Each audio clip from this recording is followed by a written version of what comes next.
SV news కు స్వాగతం. ముందుగా హెడ్లైన్స్.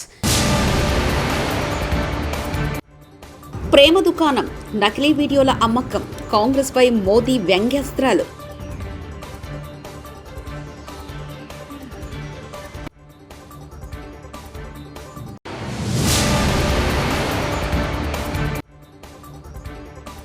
ఈ ఎన్నికల్లో నేను ఓడానంటే నేరం గెలిచినట్టే వైఎస్ షర్మిల.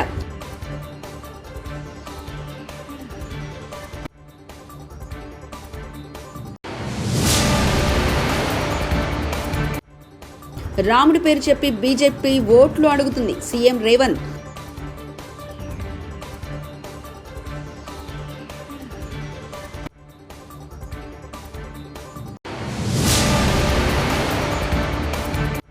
కూటమి మేనిఫెస్టోలో అదిరిపోయే స్కీమ్ ప్రతి కుటుంబానికి.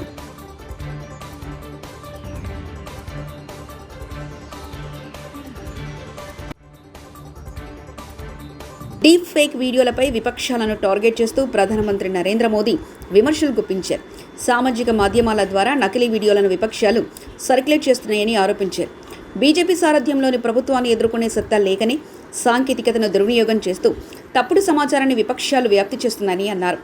మహారాష్ట్రలోని దార్షో జిల్లాలో మంగళవారం నాడు జరిగిన ఎన్నికల ప్రచార సభలో మోదీ ఈ వ్యాఖ్యలు చేశారు. देश को लूटने की योजना,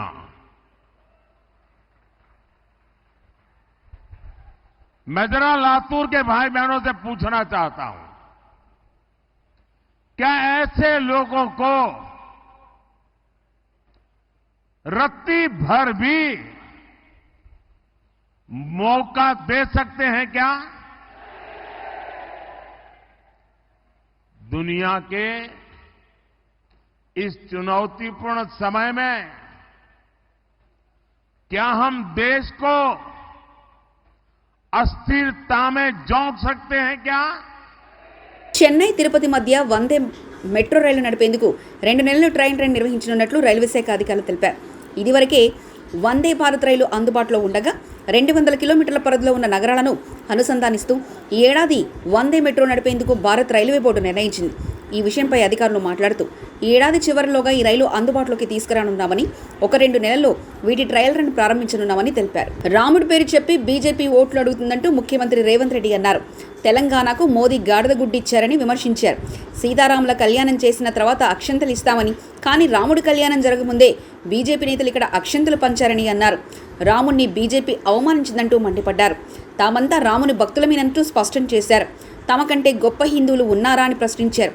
హిందువులను తాము ఓటు బ్యాంకులాగా వాడుకోమని అన్నారు. ఇవి న్యాయానికి నేరానికి మధ్య జరుగుతున్న ఎన్నికల ఏపీపీసీసీ అధ్యక్షురాలు వైఎస్ షర్మిల అన్నారు. ఈ ఎన్నికల్లో వైఎస్ రాజశేఖర రెడ్డి బిడ్డ ఓడిందంటే నేరం గెలిచిందని అర్థమని పేర్కొన్నారు. రావులపాలెంలో ఆమె మీడియాతో మాట్లాడారు. ఈ సోషల్ మీడియాలలో ఈ రోజు వరకు దూషిస్తూనే ఉన్నారు. జగన్మోహన్ రెడ్డి గారికి ఓడిపోతాము అన్న భయం పట్టుకుంది కాబట్టే ఈ చర్యలన్నీ చేస్తున్నారు. ముఖ్యంగా జగన్మోహన్ రెడ్డి గారు ఈ ఎన్నికల్లో రాజశేఖర రెడ్డి గారి బిడ్డ పోటీ చేస్తుంది అంటే ఎందుకు పోటీ చేస్తుందో జగనన్న గారికి అర్థమైనట్టు లేదు. మళ్లీ చెప్తున్నాం, కేవలం అవినాష్ రెడ్డి గారిని ఎవరైతే సిబిఐ ఛార్జ్ షీట్ లో అక్యూజ్డ్ గా చేర్చిందో, సాక్ష్యాలు ఆధారాలు చూపి అక్యూజ్డ్ గా చేర్చిందో అదే అవినాష్ రెడ్డి గారికి మళ్లీ మీరు ఎంపీ టికెట్ ఇచ్చారు కాబట్టే ఈరోజు రాజశేఖర రెడ్డి బిడ్డ కడప లోక్సభ స్థానం బరిలో ఉంది. అదే మీరు మన పెదనాన్న జార్జ్ రెడ్డి పెదనాన్న కొడుకులకిచ్చున్నా, చిన్నాన్నల కొడుకులకిచ్చున్నా రాజశేఖర రెడ్డి బిడ్డ ఈరోజు బరిలో ఉండేది కాదు. కానీ మీరు మళ్లీ అవినాష్ రెడ్డికే, మన సొంత చిన్నాన్న రక్తం కళ్ళ చూసిన అవినాష్ రెడ్డి అక్యూజ్డ్ అని సిబిఐ ఛార్జ్ షీట్ లో చేర్చిన అదే మనిషికి మీరు ఇచ్చారు కాబట్టే ఈరోజు రాజశేఖర రెడ్డి బిడ్డ ఈ బరిలో ఉంది. మళ్లీ చెప్తున్నాం, జగన్మోహన్ రెడ్డి గారు రాజశేఖర రెడ్డి గారి కుటుంబానికి, రాజశేఖర రెడ్డి గారి అభిమానులకి ఎప్పుడెప్పుడా అని యావత్ ఆంధ్ర ఎదురు చూస్తున్న టీడీపీ, జనసేన, బీజేపీ మేనిఫెస్టో మరి కాసేపట్లో విడుదల కానుంది. మంగళవారం నాడు సాయంత్రం ఈ మేనిఫెస్టోను కూటమి అగ్రనేతలు సంయుక్తంగా విడుదల చేయనున్నారు. అయితే ఈ మేనిఫెస్టోలో కొత్త అంశాలున్నట్లు 3 పార్టీల శ్రేణులు చెప్తున్నాయి. వైసీపీ మేనిఫెస్టోకు దీటుగా పేద ప్రజలకు అన్ని విధాలా అండగా ఉండే విధంగా రూపకల్పన చేసినట్లు తెలుస్తుంది. ఇప్పటికే సూపర్ 6 పేరుతో టీడీపీ తమ మేనిఫెస్టోలోని కీలక అంశాలను ప్రజల్లోకి తీసుకెళ్లింది. ఇప్పుడు ఈ పథకాలకు తోడుగా మరికొన్ని కీలక పథకాలు చేరినట్లు తెలుస్తుంది. వినతులు కానీ ఆన్లైన్లో వచ్చిన సూచనలు కానీ అందరికీ రెండు పార్టీలకు వచ్చిన సూచనలని క్రోడీకరించి ఈ మేనిఫెస్టో తయారు చేయడం జరిగింది.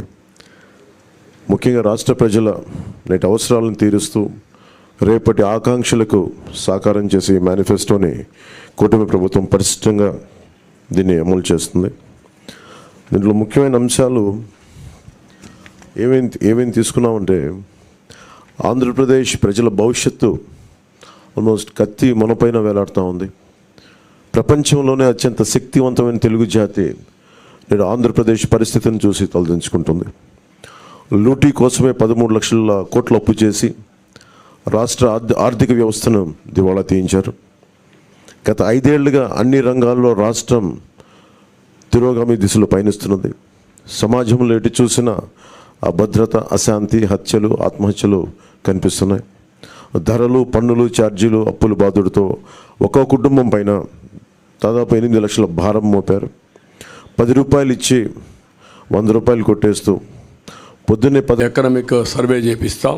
ఆ సర్వే ప్రకారం ముందుకు పోతాం. ఇక్కడికి వచ్చినప్పుడు కాపు యువతకి, మహిళలకి నైపుణ్య అభివృద్ధి, స్వయం ఉపాధికి ఎక్కువ ప్రాధాన్యత ఇస్తాం. కాపు భవనాలు కూడా కట్టి వారిని ఆదుకుంటాం. అదే సమయంలో ఆర్యవైశ్య సంక్షేమం కోసం ముందుకు పోతాం.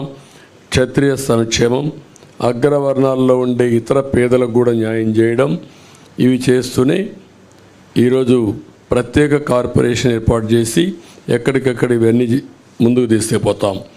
ఇంకొక పక్క పెన్షన్ కూడా మొన్నే అనౌన్స్ చేశాం. 4,000 రూపాయలు పెన్షన్ ఇస్తున్నాం. అది కూడా ఏప్రిల్ నుంచి ఇస్తాం. పెంచిన పింఛను ఏప్రిల్ నుంచి ఇచ్చి, ఇంకొక పక్కన వికలాంగులకి, దివ్యాంగులకి 6,000 రూపాయలు ఇస్తాం. వైకల్పానికి పూర్తిగా అంటే 2 కాళ్ళు చేతులు లేకుండా అవస్థపడే వాళ్ళకి 15,000 రూపాయలు ఇస్తాం. కిడ్నీ, తలసేమియా వంటి దీర్ఘ వ్యాధులు ఉండే వాళ్ళకి 10,000 రూపాయలు పింఛన్ ఇస్తున్నాం. ఇది కాకుండా 2 సెంట్లు ఇంటి జాగా గ్రామీణ పట్టణ ప్రాంతాల్లో, గ్రామాల్లో 3 సెంట్లు ఇస్తాం. ఇవి కాకుండా మీరు ఒకసారి చూస్తే ఇప్పటికే మంజూరైన పట్టాలకు ఇళ్ళు కట్టిస్తాం. ఎవ్వరికి ఇంటి జాగాలు క్యాన్సిల్ చేయం. అదే సమయంలో అక్కడే ఇళ్ళు కట్టించే పరిస్థితి తీసుకొస్తాం.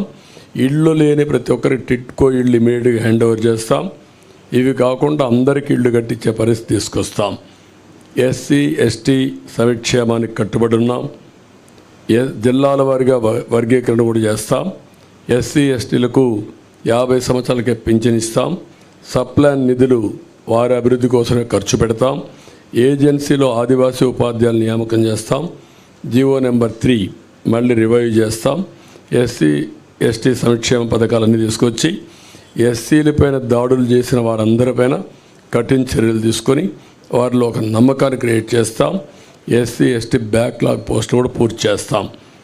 ముస్లిం మైనారిటీ సంక్షేమం కోసం వాళ్ళకు కూడా 50 ఏళ్ళకే పెన్షన్ ఇవ్వడం, ఈద్గాలు, కబరిస్తాన్లు ఇవన్నీ కూడా స్థలాలు కేటాయించడం, విజయవాడ సమీపంలో ఆది హౌస్ కట్టడం, నూరు భాషా కార్పొరేషన్కి ఏటా 100 కోట్ల రూపాయలు కేటాయించడం, మైనారిటీ ఫైనాన్స్ కార్పొరేషన్ ద్వారా 5 లక్షల వరకు వడ్డీ లేని రుణాలు ఇవ్వడం, ఇమాం మౌజంలకి 10,000 రూపాయలు, 10,000, 5,000 గౌరవ వేతనాలు ఇవ్వడం, అర్హత ఉన్న ఇమాములకి ప్రభుత్వ కాజీలుగా నియమించడం, మసీదుల నిర్వహణకు ప్రతి నెల 5,000 రూపాయల ఆర్థిక సహాయం, ఆజ్ యాత్రకు పోయే ఒక్కొక్క ముస్లింకి 1,00,000 రూపాయల ఆర్థిక సహాయం చేయడం చేస్తాం. క్రిస్టియన్ సంక్షేమానికి కట్టుబడి ఉన్నాం. వారికి కూడా ఏమేమి ఉన్నవన్నీ చేస్తాం. అదే సమయంలో ఈ స్టాంపింగ్ వ్యవస్థ సాఫ్ట్వేర్ అభివృద్ధి చేసి ట్రయల్ కోసం 16 సబ్ రిజిస్ట్రార్ ఆఫీసులో 135 డాక్యుమెంట్లు చేయాలని రిజిస్ట్రేషన్ శాఖ మెమో ఇస్తే దాన్ని ల్యాండ్ టైటిలింగ్ చట్టానికి లింకు పెట్టి తప్పుడు ప్రచారం చేయనున్నారని సీఎం సలహాదారు అజయ్ కల్లం అన్నారు. మేము ఇంప్లిమెంట్ చేసింది రీసర్వే ఇంకా పూర్తి కాలేదు. రీసర్వే దాదాపు 6,000 గ్రామాల్లో పూర్తి చేశాము. బ్యాలెన్స్ ఇంకా 10,000 గ్రామాలు దాదాపు పెండింగ్ ఉన్నాయి. అవి బహుశా ఎలక్షన్స్ అయిన తర్వాత, కొత్తగా గవర్నమెంట్ ఫామ్ అయిన తర్వాత అవి పూర్తి చేస్తారు. ఎందుకు అంటే సర్వే కాకుండా టైటిలింగ్ అనేది ఉండదు. ఒక ప్రీ రిక్విజిట్, ముందు భూమి రీసర్వే కావాలి. అయితే దీనికి సంబంధం ఉన్నవి లేనివి కలిపి ప్రజల్లో ఒక నెగటివ్ భావం తీసుకురావాలి అనేటటువంటి ప్రయత్నంతో కొన్ని స్కిట్లు వేసి వీడియోలు, అదేవిధంగా కాల్స్, మెసేజెస్ పంపిస్తున్నారు అనేది మా దృష్టికి వచ్చింది. అయితే దీనిలో రెండు విషయాలు, ఒకటి టైటిలింగ్ గురించి మాట్లాడుతున్నారు, రెండోది ఐజీ రిజిస్ట్రేషన్ అండ్ స్టాంప్స్ వాళ్ళ డిపార్ట్మెంట్లో ఇంటర్నల్ గా ఇచ్చినటువంటి ఒక మెమో గురించి దాన్ని కూడా టైటిలింగ్ లింక్ చేసి మాట్లాడుతున్నారు.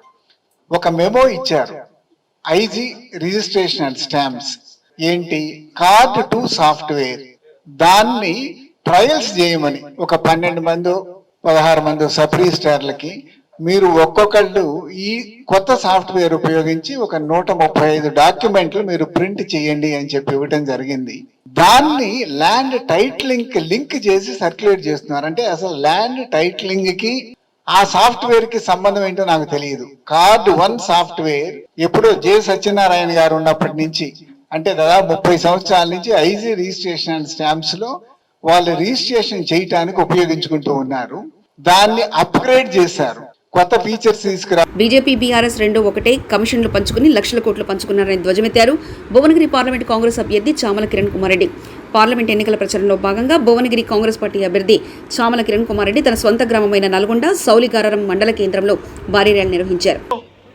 ఆంధ్ర పాలకుల చేతుల మోసపోతున్నాం, మనకు ప్రత్యేక రాష్ట్రం కావాలని పోరాటం చేస్తే బిడ్డలు కష్టాలను, చదువుకున్న వాళ్ళకు ఉద్యోగాలు వస్తలేవు, పొలాలు ఉన్న వాళ్ళకు నీళ్లు వస్తలేవు, నిధులు వస్తలేవు, రోడ్లు వేసుకోనికి అని చెప్పి సోనియా గాంధీ గారు తెలంగాణ ఇచ్చిన తెలంగాణను ఏం చేసిండు కేసీఆర్? 9 లక్షల అప్పు చేసిండు, కానీ మన జీవితాలు ఏం బాగుపడలేదు. 9 లక్షల కోట్లు అప్పు చేసిండు కేసీఆర్, కానీ మన జీవితాలు బాగుపడలేదు. ఏమైంది? ఆ 9 లక్షల కోట్లు కనుక సరైన పద్ధతిలో ఖర్చు పెట్టుంటే మనందరికి అన్ని కష్టాలు తీరాయి. ఇవాళ రేవంత్ రెడ్డి గారు గెలిచిండు, 150 రోజులైంది. 10 ఏళ్లు పాలించిన కేసీఆర్ 100 రోజులు కూడా తట్టుకోలేక ఏమా అంటూ మొన్ననే రేవంత్ అన్న మీలో కొంతమంది వచ్చి ఇక్కడికి భువనగిరికి నేను నామినేషన్ వేస్తుంటే మా అన్నలందరూ కోమటిరెడ్డి వెంకటరెడ్డి అన్న, రాజగోపాల్ రెడ్డి అన్న, రేవంత్ అన్న, నేను, మా మల్కశామిలను అందరం ఉన్నామాడ ఇతని స్టేజ్ మీద లక్ష్మీ నరసింహస్వామి సాక్షిగా ఆగస్టు 15వ తారీఖు కల్లా 2 లక్షల రుణమాఫీ చేస్తా అని దేవుడు సాక్షిగా చెప్పింది. మనం చేస్తున్నాం. ఆల్రెడీ ఫ్రీ బస్ ఇచ్చినాం, 200 యూనిట్ కరెంట్ ఇచ్చినాం, 500 సిలిండర్ ఇచ్చినాం, చెప్పిన చేస్తున్నాం. వీళ్ళు చేసిన 9 లక్షల. తెలంగాణలో బీఆర్ఎస్ పార్టీ ఇక ఉండదు, ఆ పార్టీ చచ్చిపోయింది.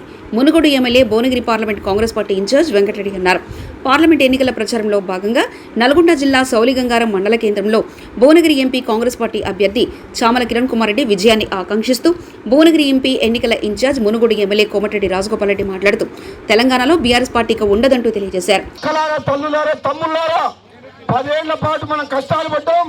తెలంగాణ ఇచ్చిన కాంగ్రెస్ పార్టీకి రుణం తీసుకొని మీరు ఓటేసి గవర్నమెంట్ తీసుకొచ్చారు. తమ్ముని గెలిపియండి, ఈ ప్రాంతాన్ని సస్యశ్యామలం చేసి ప్రతి ఎకరాకు సాగునీరు తీసుకొచ్చి 50,000 కోట్లతోటి మూసి ప్రక్షాళన చేసి శాలిగౌరవం మండలాన్ని డెవలప్ చేసే బాధ్యత నాది. మేమందరం కలిసికట్టుగా ముందు పోతామని తెలియజేస్తూ, ఇక కేసీఆర్ అనేటువంటి ఉండడు, ఇక ఉంటుందా? బీఆర్ఎస్ పార్టీ ఉంటుందా? బీఆర్ఎస్ పార్టీ చచ్చిపోయిందా లేదా? కేసీఆర్ కుటుంబం జైలుకు పోతుంది. కవిత తర్వాత కేసీఆర్, కేటీఆర్, హరీష్ రావు అందరు జైలుకు పోతారు. మన కాంగ్రెస్ పార్టీ తెలంగాణ ఇచ్చిన పార్టీ, దేశానికి స్వాతంత్రం తీసుకొచ్చిన పార్టీ, మీకోసం కష్టపడుతుంది. ప్రేమ దుకాణం, నకిలీ వీడియోల అమ్మకం, కాంగ్రెస్ పై మోదీ వ్యంగ్యాస్త్రాలు.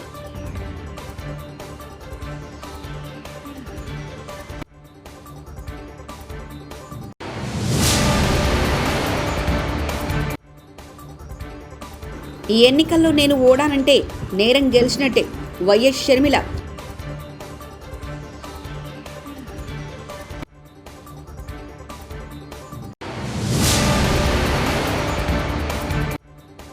రాముడి పేరు చెప్పి బీజేపీ ఓట్లు అడుగుతుంది సీఎం రేవంత్.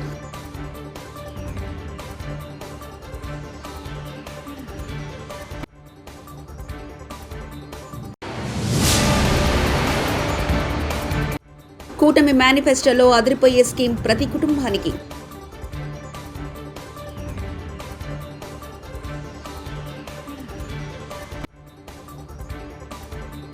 ఇవి బులెటిన్ విశేషాలు. చూస్తూనే ఉండండి ఎస్వీ న్యూస్.